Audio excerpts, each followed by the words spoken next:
The reason we're considering doing this, the reason we've proposed this and have been working closely with lay leaders on this, is because of the opportunity we have uniquely to invest our resources as congregations in serving the Jewish community to a greater extent.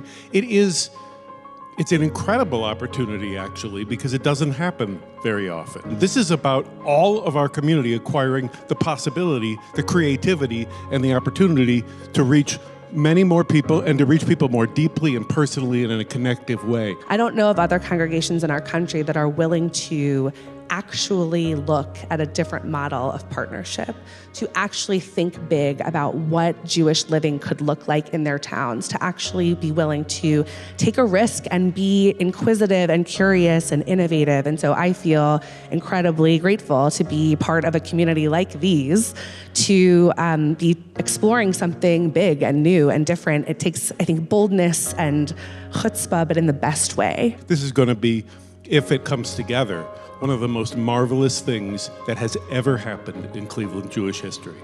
With the potential of this merger, we will have the opportunities to dream that we only talked about in theory in class forms, and now we are able to do in reality, and so I'm excited to dream. There's precedent for our being together and working together and praying together and imagining together, and we're looking forward to continuing and deepening that relationship.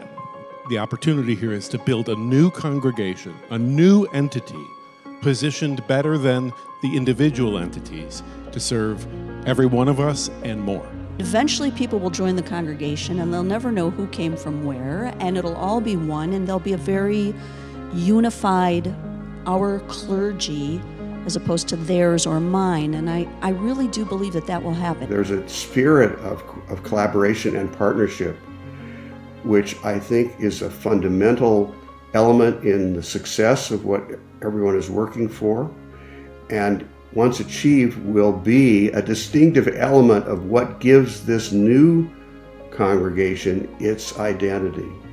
It feels like we are living a vision. It feels like we can be creative and new and resourceful in ways that we haven't been before. And it feels as if we can model a way of Jewish life that is in question at this moment. No one is quite sure where Jewish life is going. Even those of us with children and grandchildren cannot see exactly what the road ahead might be. But this feels like a way of mapping that road and mapping it together.